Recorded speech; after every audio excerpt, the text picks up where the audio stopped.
Let me ask you something honestly. When someone asks you, "How was your day?" in English, do you feel confident answering? Or do you freeze for a second, and then just say the same thing again and again? My day was good.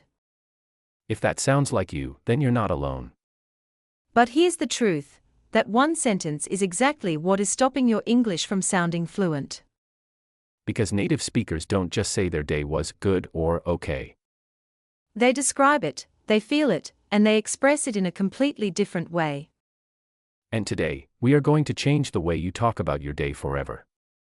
In this episode, you will learn how to sound natural, confident, and fluent, using simple but powerful English patterns. No complicated grammar. No boring rules. Just real, everyday English that actually works in real conversations. So if you're ready to stop sounding basic And start speaking like a fluent English speaker. Let's begin. Let's start with the biggest mistake almost every English learner makes. It's so common that people don't even realize it's holding them back. they rely too much on extremely simple words like good, okay, nice, and bad. And the problem is not that these words are wrong, the problem is that they are too weak when you use them all the time. Think about it. If every single day of your life is described as good, then nothing really stands out. Your English sounds flat, repetitive, and honestly, a bit robotic. Native speakers don't think like that. They don't just label their day as good or bad. They describe the quality of their experience. For example, instead of saying, "My day was good," they might say, "My day went really well," or "It was a productive day," or "Everything went smoothly today." Notice the difference. These are not just words, they give a picture. They tell the listener how your day felt and flowed, not just a basic judgment. And here's the deeper truth. When you only use simple words, your English sounds like you are thinking in your native language and translating directly. But when you start using richer expressions, it shows that you are actually thinking in English, even if it's just a little bit. And that's a big step toward fluency. Let's take another example. Instead of saying, "My day was good at work," you can say, "I had a smooth and productive day at work." Or instead of "my day was okay," you can say "it was a calm and balanced day," or "nothing special happened, but it was steady and manageable." Do you see what's happening? You are no longer just answering a question, you are describing an experience. And that is what fluent speakers naturally do without even thinking. So here is your challenge from this lesson: stop defaulting to good and okay every time you talk about your day. Start asking yourself one simple question: how can I describe this feeling or situation in a more specific way? Because fluency is not about using difficult words. It's about using the right words that create meaning.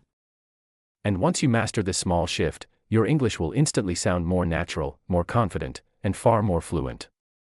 Now let's move to something very important, something that instantly separates basic English from fluent English. It's not just about what you say, it's about how you feel when you say it. Most learners describe their day like a report. Just facts. No emotion. No depth. For example, I worked all day. I studied a lot. I was busy. Correct, but very flat. It sounds like you are listing events, not sharing an experience. Now compare that with this kind of English. I was a bit exhausted after a long day of work, but I felt satisfied with what I achieved. Do you hear the difference? The second one feels alive.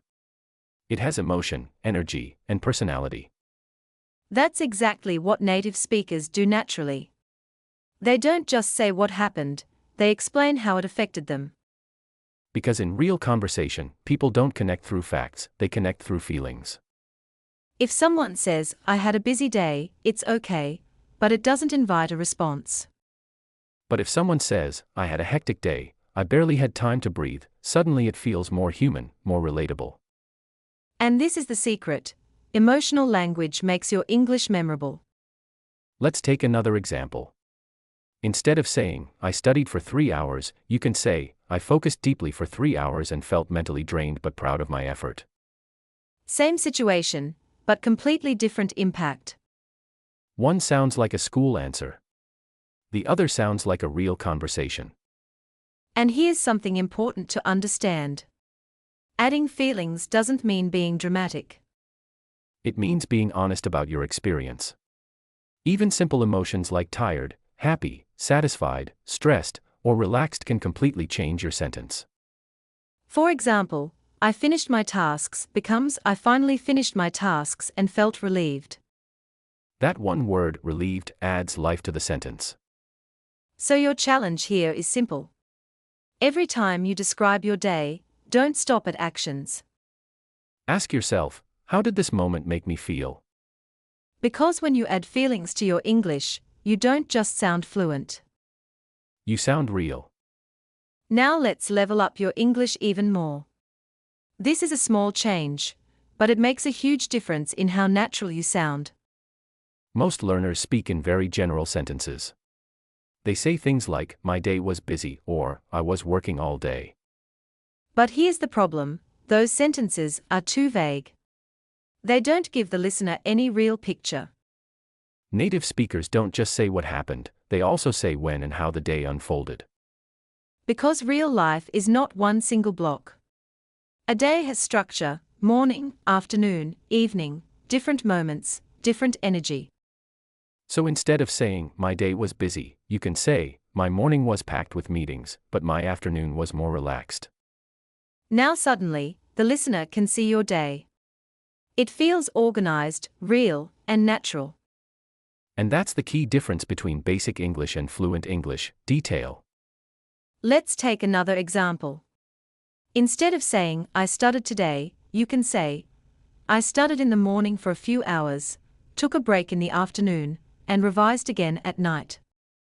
Same meaning, but now it sounds like a real-life story, not a simple statement. When you add time details, you are not just speaking English, you are structuring your thoughts in English. And that is a major step toward fluency, because it forces your brain to think in sequences, not single sentences. Even simple changes can make a big impact. For example, instead of I was busy today, say, I was busy from morning till late afternoon, but the evening was finally free. That one sentence gives a full timeline of your day. And here's something important to understand, you don't need complicated grammar for this. You just need awareness of time, morning, afternoon, evening, before lunch, after work, late night. These small time markers are what make your English sound structured and natural. So your challenge is this: don't describe your day as one block. Break it into moments. Give it a timeline. Because when your English has time, it has flow. And when it has flow, it starts sounding like real fluent speech.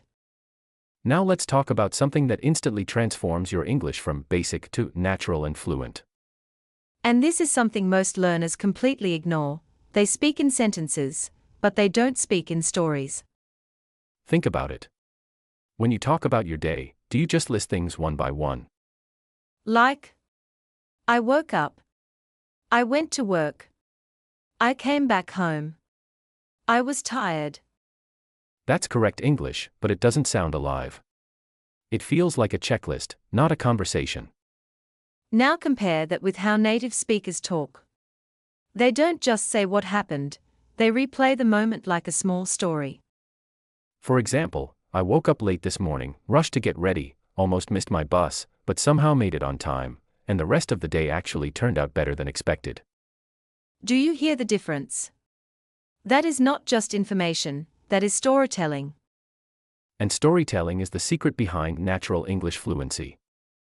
Because when you speak in stories, your English automatically becomes smoother, more connected, and more interesting.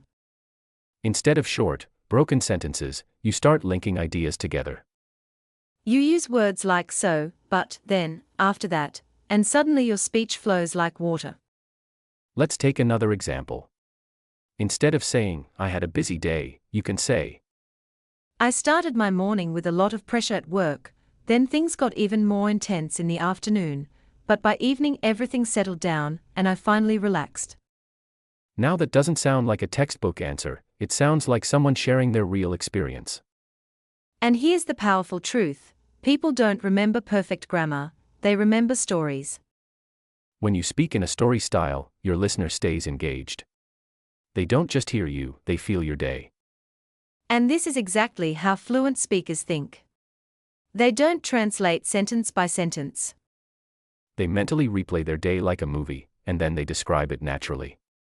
Another key point is this: stories don't have to be long or complicated. Even a simple moment can become a story if you add flow.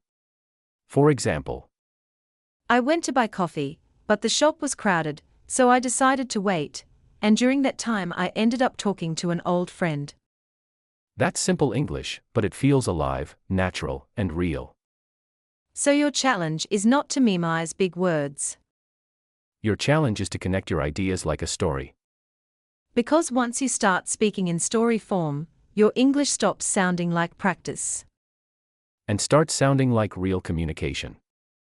Now we are entering a very important stage of your fluency upgrade.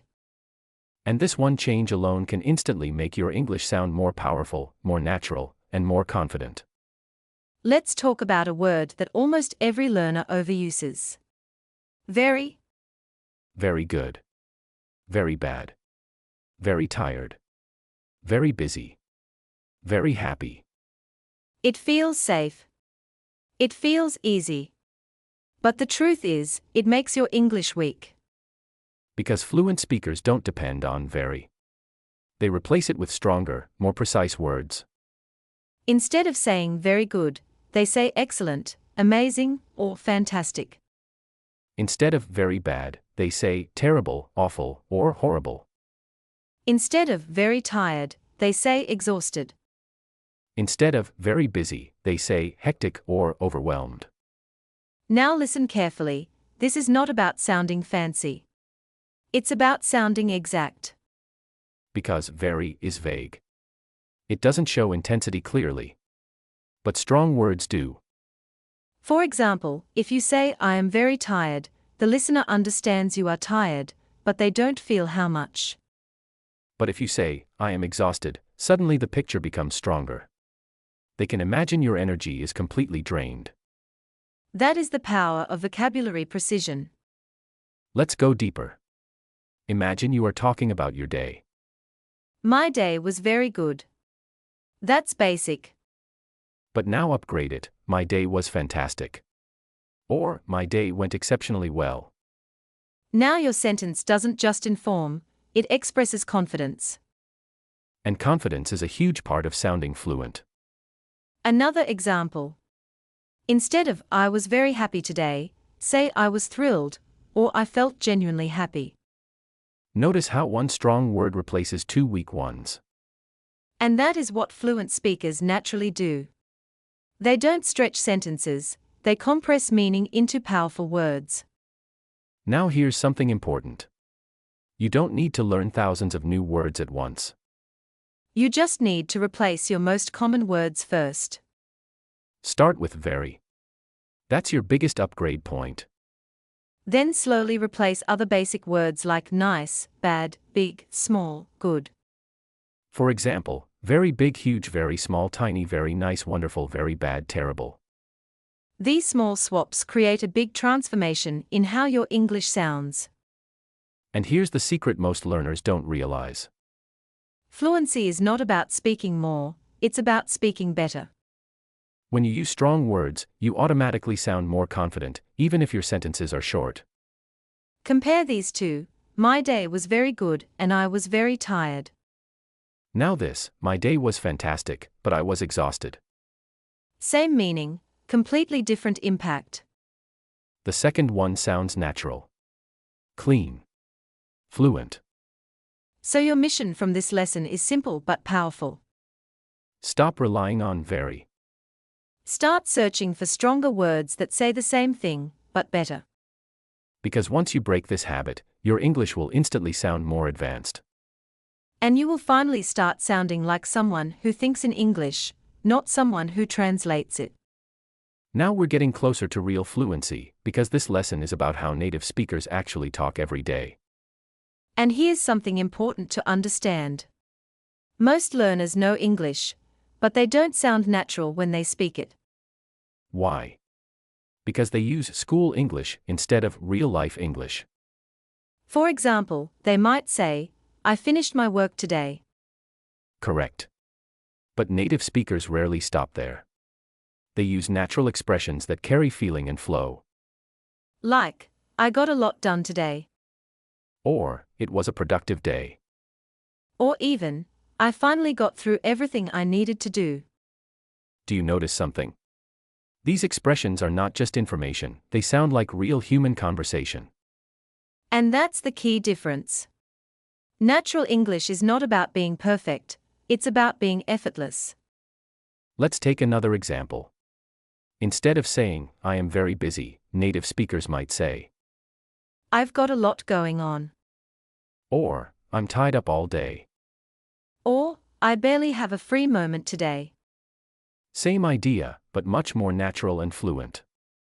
Now let's talk about something even more powerful, emotional daily expressions.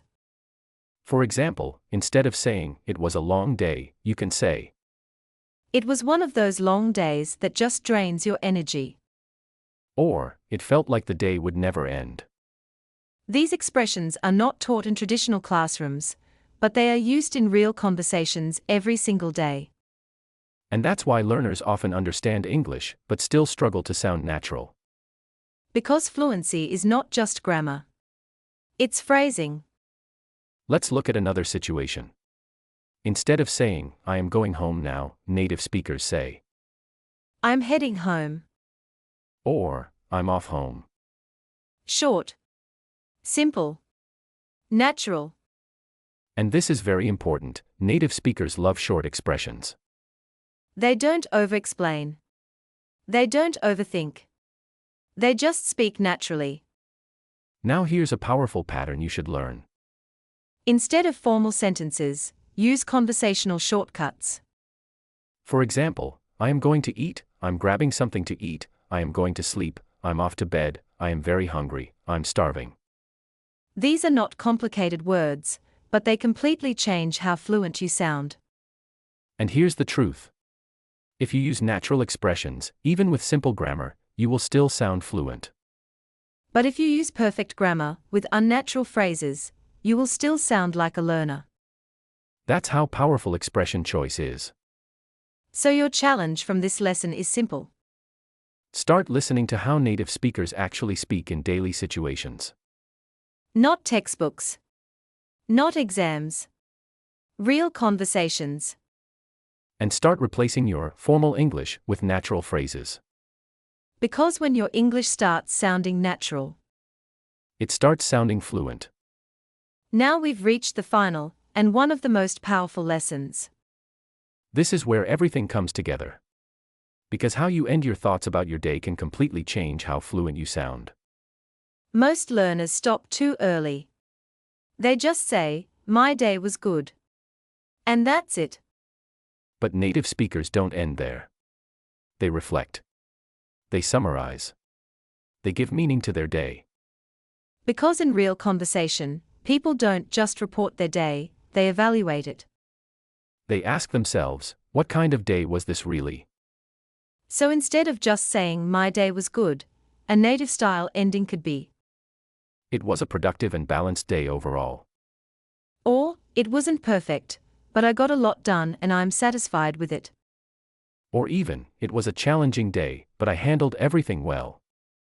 Now notice something important. These endings don't just describe the day. They close the story with meaning. And that is what makes your English sound mature and fluent. Let's go deeper. When you end your thoughts naturally, you show control over language. Instead of sounding like you are struggling to explain your day, you sound like you are summarizing your experience confidently. For example, compare this. My day was busy. I worked. I came home.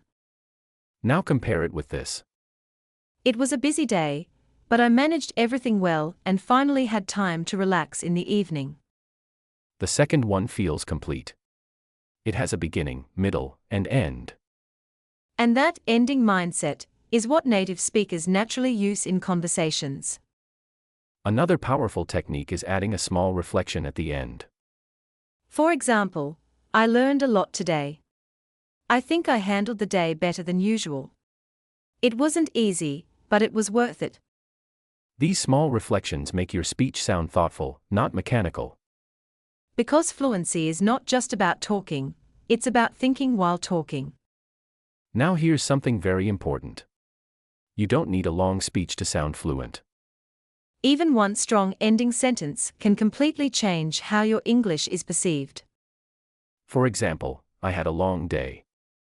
Now upgrade it. It was a long day, but I'm glad I got through everything. That small addition turns a basic sentence into a natural expression. So your final lesson is this: never end your thoughts abruptly. Always close your idea with meaning, reflection, or summary. Because that's what fluent speakers do without even thinking. They don't just tell what happened. They explain how it fits into their day. And when you start doing this, your English stops sounding like practice. And starts sounding like real-life communication. And that is true fluency. So now you've learned something very important today. It was never just about describing your day. It was about how you express it, how you structure it, and how you feel it in English.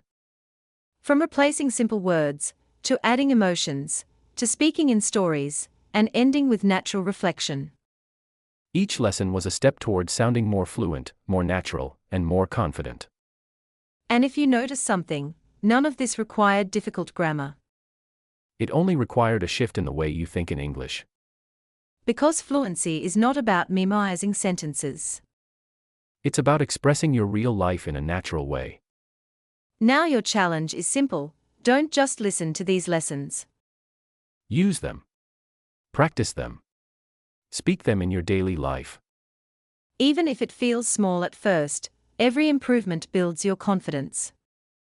And slowly, "my day was good" will turn into real, natural, fluent English. If this episode helped you, make sure you come back for more lessons. Because your English journey doesn't end here, it only gets better from here. Keep learning. Keep speaking. Keep improving.